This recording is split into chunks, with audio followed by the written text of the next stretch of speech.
singing in the rain, just singing in the rain. What a glorious feeling, I'm happy again. I'm laughing at clouds so dark up above. And the sun's in my heart and I'm ready for love. Hollywood, the birth of a dream factory. In many ways, the journey of cinema mirrors the history of humanity's imagination. And the most spectacular part of this journey is undoubtedly Hollywood.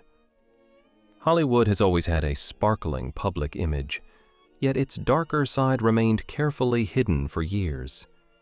Behind that glamour, another story unfolded, one filled with scandals, exploited stars, the concealed influence of the Mafia, the oppressive power of the big studio bosses. Along with these, political pressures, silenced women, and deeply rooted racism. Our goal with this documentary is to reveal that hidden face. Testimonies from industry insiders and academic research offer a completely different perspective on Hollywood. Are you ready to see Hollywood and cinema from a different perspective? In the early 1900s, when a few small film studios were established in a dusty valley west of Los Angeles, who could have predicted that this would reshape global culture?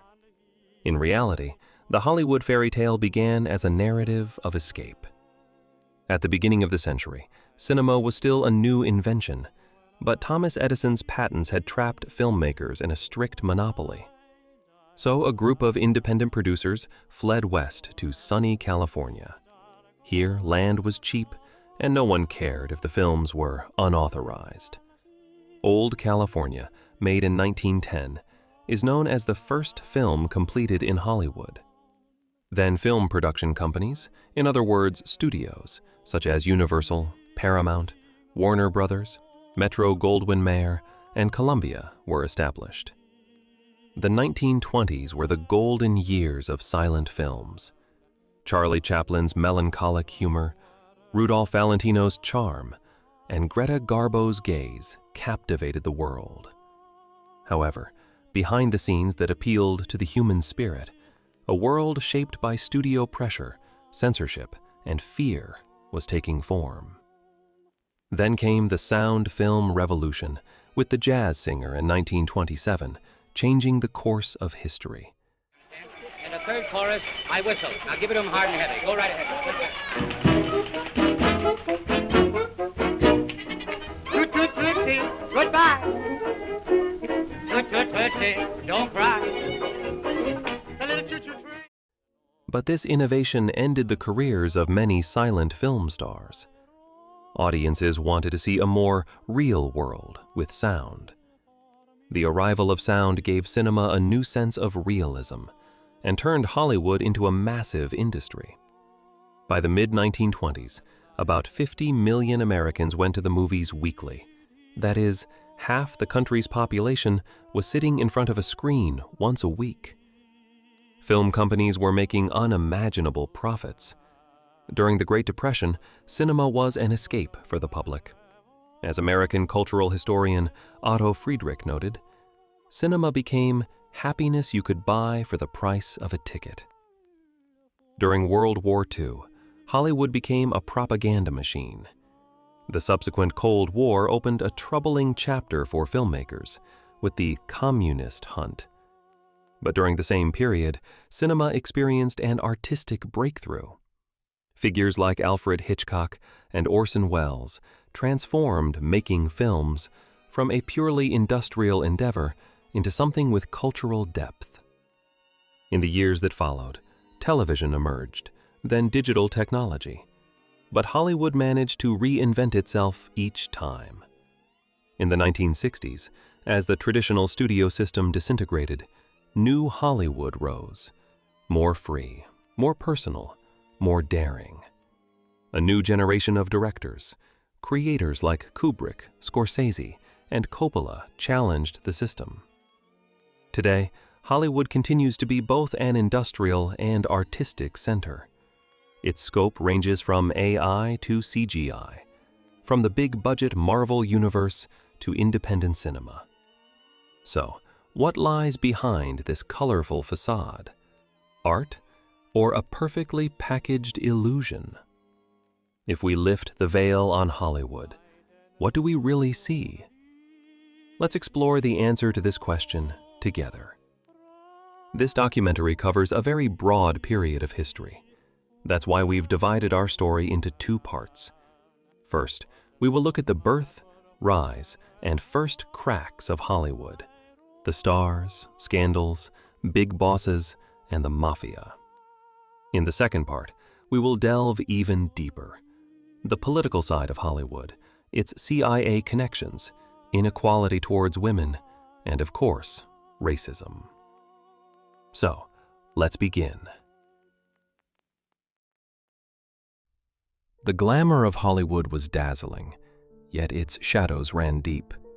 The 1921 Fatty Arbuckle incident was the first major scandal in cinema history. Arbuckle, the famous silent film comedian, was accused of causing the death of actress Virginia Rappe at a party. Although the court acquitted him, his career was over. For the first time, America realized that even its stars were not untouchable. The press declared Hollywood the capital of immorality. Churches organized film boycotts. However, all this increased the audience's curiosity even more. Production companies imposed strict but formal moral rules to regain public trust. The Motion Picture Production Code, better known as the Hays Code, was adopted by industry leaders in 1934. It then dictated everything from the duration of a kiss on screen to how characters should dance. Until the 1960s, sexuality, religious criticism, and extramarital affairs were banned in films. Even the rule of a happy ending was enforced. These rules shaped both social morals and the narrative structure of cinema. In effect, the Hays Code formalized censorship. However, the official discourse concealed important secrets behind the scenes. Clark Gable's secret relationships and illegitimate child in the 1930s. Elizabeth Taylor's stormy love life resulting in 8 marriages in the 1950s. Likewise, Marilyn Monroe's relationship with the Kennedy brothers and her mysterious death in 1962, and countless other affairs. Hollywood was shaken by scandals in every era and found its own scapegoats. The truth is that the Hays Code did not change behavior in Hollywood. It just required more caution to keep things secret. Ultimately, the contradiction between the decay off-screen and the virtue on-screen deepened. Interestingly, Hollywood found a way to profit from this too. The private lives of famous actors and sensational events helped sell tickets. According to research by American film critic Karina Longworth, companies' PR teams meticulously managed the image of celebrities. Love lives, rumors, and even scandals could be planned. Which couple would appear to be lovers, which would break up, and many other things were determined by those who ran the industry. The supposed romance between Judy Garland and Mickey Rooney is an example of this. MGM constantly leaked the photos to the press to make it look like the two stars were in love, but their relationship was entirely a PR product. By the way, when necessary, special scandal cover-up teams would work to protect a star's image. Eddie Mannix, who served as general manager of MGM, Metro-Goldwyn-Mayer, was known as the leading personality in Hollywood in this field. Scandals never ended in Hollywood. They just changed form. Instead of the paparazzi of old, social media has taken over. Gossip and rumors now spread through these channels. While censorship and scandals were causing storms, the studios were also beginning to build their own golden empires. Stars were being manufactured and managed like commercial brands. This was where Hollywood's golden age began. Do you remember the unforgettable Rita Hayworth scene in The Shawshank Redemption? But how much do we really know about her extraordinary life story? The actress whose beauty captivated the prisoners and led Andy Dufresne to freedom was actually named Margarita Carmen Cancino. She was the daughter of a Spanish-born family of dancers. When she appeared in Hollywood in the 1940s, studio executives changed her hair color from red to blonde to make her look more American, altered her facial features, and gave her the surname Hayworth. In this way, the studio system remade her into a star who fit the image they wanted. However, in this process, Hayworth became distant from her true identity and turned into a product, her real self erased. After contracting Alzheimer's disease in the 1970s, she forgot her past, her loved ones, and eventually even her own name.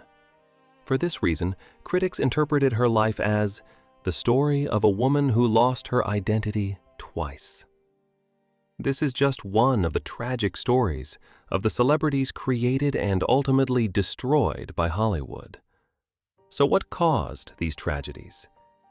American film historian Janine Basinger says in her book, The Star Machine, "Movie stars, Hollywood made them and sold them daily." Hollywood's golden age, spanning from the 1930s to the 1950s, was cinema's glittering, but also most artificial period. Leading studios such as MGM, Warner Brothers, and Paramount transformed cinema into a meticulously planned industrial product during these years. They controlled everything about cinema: the sets, the scripts, and the actors. Even film distribution networks and movie theaters were under their control.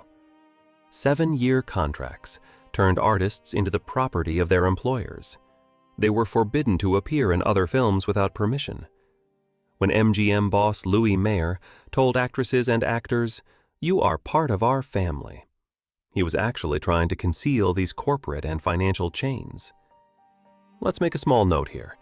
The reason Charlie Chaplin founded his own independent production company was to free himself from the financial and artistic pressure of the industry's masters.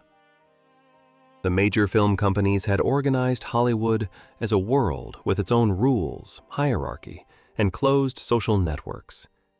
Private meetings closed to the press and exclusive clubs were places where deals and power struggles took place.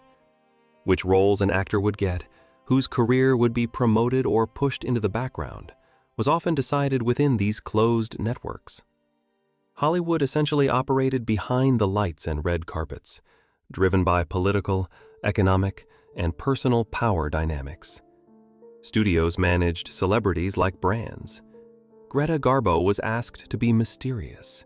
She became a legend by staying away from cameras. Marilyn Monroe's blonde hair was not an aesthetic choice but a commercial strategy.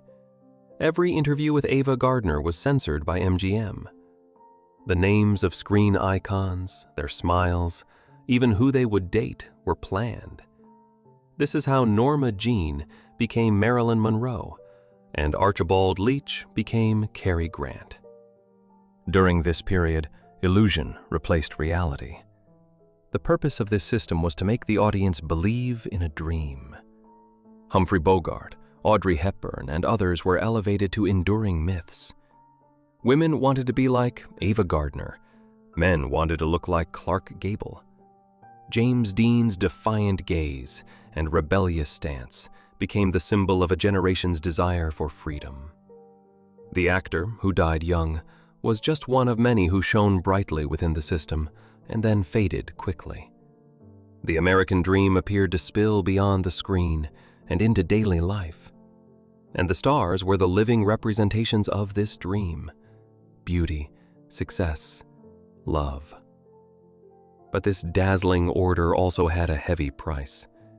When the cameras stopped rolling, most of the faces on the screen lived lives marked by loneliness, depression, and addiction. Meanwhile, the studios continued to profit. For the industry's bosses, actors were nothing more than the flashy cogs in a system that generated enormous profits. Off to see the wizard, the wonderful Wizard of Oz. We hear he is a whiz of a whiz, if ever a whiz there was. If ever a whiz there was, the Wizard of Oz is one because of the wonderful things he does. We're off to see the wizard, the wonderful Wizard of Oz. One of the most tragic symbols was the Wizard of Oz's sweet and brave Dorothy. Judy Garland, who brought the character to life, was forced to use amphetamines at the age of 16 to keep up with the intense pace of the set and became addicted to drugs. Despite becoming an international icon, she struggled with many difficulties in her personal life, including drug addiction, several unhappy marriages, and mental health issues. She was sexually harassed many times on the cruel path to fame. Her suicide attempts were made public. In one speech, she said, "My life was a combination of absolute chaos and absolute solitude." When her short 47-year life ended from an overdose, she left behind a lost legend. As journalist Anne Helen Peterson wrote in her book, Scandals of Classic Hollywood, Garland was the first public victim of stardom, and certainly not the last. Her life was poignantly portrayed in the 2019 film Judy. Another example is Clara Bow, one of the most beloved stars of silent cinema. The actress had bewitched the world as the It Girl, and her name was constantly in the headlines in the 1920s. However, Hollywood's relentless production pace, the pressure of the studio system, and the harsh language of the tabloids destroyed her. Bow virtually disappeared from cinema in the 1930s.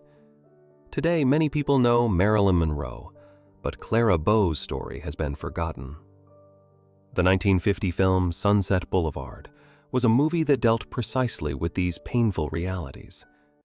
The scenario focused on the downfall of Norma Desmond, once a great star, but now forgotten.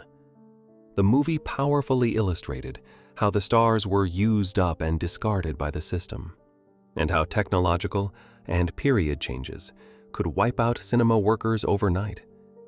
It explored Hollywood's exploitation of young talent while discarding old stars, and its insistence on youth and beauty. Norma's loneliness, madness, and loss of self in pursuit of fame were actually a reflection of the tragedy experienced by many stars in real life. The exploitation and consumption mechanisms operating behind Hollywood's dazzling facade are laid bare in this classic film. In the 1950s, with the Supreme Court's Paramount decision, studios lost their movie theaters. In the 1960s, the spread of television, the emergence of new wave directors, and the rise of independent cinema led to the collapse of the traditional studio system. Audiences now wanted to see real characters. Perfect images were no longer enough. The transformation in social values was also reflected in cinema. Fast forward to today. Is the picture much different? We are familiar with cases such as Lindsay Lohan's decline, accelerated by media pressure, and Macaulay Culkin's ups and downs after becoming a child star, struggling with fame and being crushed by the system. And Heath Ledger's tragic death due to exhaustion and drug use. Young actors having to navigate their careers amid social media lynchings, the spread of burnout syndrome. How different is today's brand image from the pressure and control of that time? A quote attributed to cinema giant Marlon Brando goes like this: "The only reason I'm in Hollywood is that I don't have the moral courage to refuse the money." This statement gives a powerful idea of how much Hollywood's workings challenge ethical principles. As we can see, as the film industry grew, money and power became concentrated in certain hands, and personal ambitions were given more and more space. The inevitable and equally shameful result of this was the serious crimes committed by the powerful figures in the industry. Now it's time to turn the spotlight on the producers and directors. Elia Kazan, director of Viva Zapata and A Streetcar Named Desire, founder of the Actors Studio, which trained countless actors from Marlon Brando to Al Pacino. His informing on colleagues during the anti-communist era is one of the most controversial topics in cinema history. It is still debated. Did he betray others to protect his career, or did he surrender under the weight of oppression?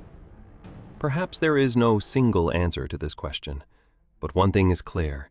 Cinema is a place of power, where those who hold power rule over others, and this power has often brought corruption with it.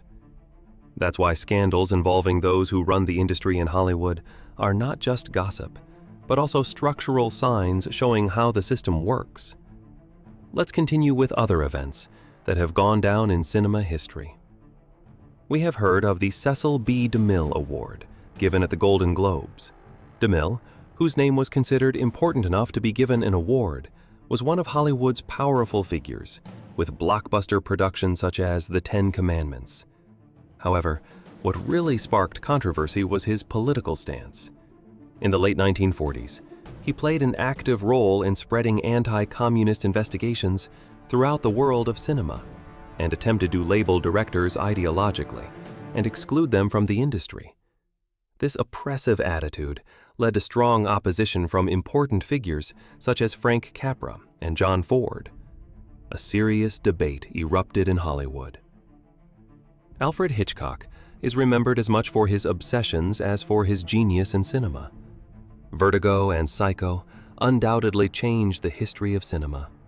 However, the psychological pressure the director exerted on his actors also created a bad reputation. Tippi Hedren, who played the lead role in The Birds, was only able to recount her experiences years later.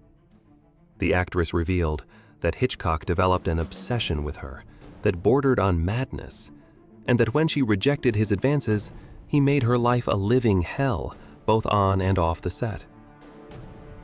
One of the most compelling stories about the destructive power of money and influence involves Orson Welles and his movie Citizen Kane. When Welles arrived in Hollywood at the age of 25, he had already earned the reputation of a child prodigy. He made the unforgettable Citizen Kane based on this prestige. The character of Charles Foster Kane in the movie was portrayed as a newspaper magnate who manipulated the media and public opinion, shaping society with his wealth and power. Orson Welles deliberately modeled this character on the real media mogul of the time, William Randolph Hearst. And that's where the conflict began. Hearst tried to block the film's press coverage, pressured theaters with threats like, "If you show this film, you won't get advertising in our newspapers," and used his media power to brand Welles as a scoundrel, a communist, and an anti-American. The film was not officially banned, but its distribution was effectively blocked. It was shown in very few theaters and was a box office failure. Welles's career in Hollywood never regained its former momentum. Citizen Kane is now considered by most cinema authorities to be the greatest movie of all time. However, the masterpiece and its director were subjected to this treatment. Orson Welles entered Hollywood like a king, but was kicked out because his film touched on real kings. Producer Howard Hughes's personality was a storm of planes, obsessions, and paranoia. As described in Karina Longworth's book, The Seduction, Hughes imposed harsh control mechanisms, such as isolation and psychological pressure, on the actresses and actors who starred in his films. The extent to which these matters were addressed in the movie Aviator, which tells his life story, is questionable. Roman Polanski, director of Chinatown and The Pianist, in 1977, he was tried and found guilty of sexually assaulting a 13-year-old girl in Los Angeles. Despite the U.S.'s extradition request, he has been living in Europe for years. The fact that he continues to make films and is still respected at festivals, despite his crime and not serving his sentence, is a grave example of the ignoring attitude of cinema professionals. And Harvey Weinstein. For a long time, one of the most influential men in Hollywood, one of the most thanked names in Oscar history. A figure who directed award ceremonies and ruled over actors' careers. Producer of The Lord of the Rings, Kill Bill, and other famous films. The scandal of harassment and sexual assault that erupted about him in 2017 was more than just a personal crime. What happened exposed a system of power and abuse that had been systematically hidden in Hollywood. With the hashtag #MeToo movement, many women began to share stories they had been unable to tell for years. So the issue was not just exposing a criminal like Weinstein, but breaking the wall of silence. The real truth that emerged from this sordid affair was this. From Hughes to Weinstein, even though decades have passed, power in Hollywood still lies in the hands of the major production companies and their owners. Famous actors and cinema workers are forced to bow down before this power. Woody Allen, Kevin Spacey, Bill Cosby, and dozens more. Well-known personalities of cinema, they were accused of abuse and forced to withdraw from the spotlight. Finally, although there is no definitive verdict on their guilt yet, the fact that many Hollywood celebrities' names came up in the Epstein and Didi investigations also caused confusion. After all this, we must ask, have the power dynamics that create pressure and abuse in Hollywood stopped? There are different answers to this question, but those who know the industry well usually say no. The power dynamics and the scandalous incidents involving directors and producers were undoubtedly shocking. On the other hand, there was another form of corruption caused by money and power. Organized crime groups, or more specifically, the Mafia. There was a partnership between Hollywood and the criminal underworld, shaped by money and threats. This is where our story gets even tougher. British film historian and journalist Tim Adler writes the following in the introduction to his book, Hollywood and the Mob, Movies, Mafia, Sex, and Death. After all, Hollywood and the mob are both, to an extent, in the same business. Both Hollywood and organized crime offer people what they want. One peddles escape through flickering images, while the other sells oblivion through drugs, sex, and gambling. The boys had always been involved in the entertainment things. It was a natural, said union organizer and Mafia associate Max the Butcher Block. From the 1930s to the 1960s, the film industry and the underworld were, so to speak, inextricably linked. So how did it start? Let's go back to the beginning. From the 1920s onwards, cinema began to generate a huge cash flow. There could be no better source of income for criminal organizations. At that time, the real money in the industry came from theater businesses. In major U.S. cities, a significant portion of theaters were controlled by the Mafia. New York, Chicago, Cleveland. Distributors had to pay protection money to show their films. By the late 1930s, studios were growing, and cinema was experiencing its golden age. And in the background, a power had risen. The criminal organizations led by men like John Rosselli and Frank Nitti. These leaders of the Chicago Mafia infiltrated Hollywood's economy by taking over the unions. They used the threat, "Work with us, or you won't be able to make any movies." Even MGM boss Louis Mayer was aware of the seriousness of this threat. Eventually, the production companies gave in, and both sides began to profit. By the 1940s, crime cartels had become unseen partners of producers. They collected millions of dollars in protection money through film contracts. So, the relationship between Hollywood and the underworld was deep-seated. After the 1940s, the system changed, but the order remained the same. The criminal world now operated more through investment funds, music companies, and nightclubs than movie sets. Parallel to this, in the 1950s, during the rise of casinos, many Hollywood stars began to live their nightlife in Las Vegas. As you might guess, Vegas was ruled by the Mafia. Frank Sinatra, Dean Martin, and others performed at famous hotels and casinos. Some of their contracts were written directly by the underworld. It was claimed that many artists, such as Marilyn Monroe and Peter Lawford, were also part of this network of relationships. In addition, during these years, some films in Hollywood were projects used by the criminal world to launder money, especially low-budget westerns and some noir films. Union wars erupted in Hollywood during the post-war period. The Mafia had a significant influence in Hollywood, not only through its traditional role, but also through the unions. The question on everyone's mind was, who was the real boss on a film set? The director, the producer, or the Mafia member known as Mr. X?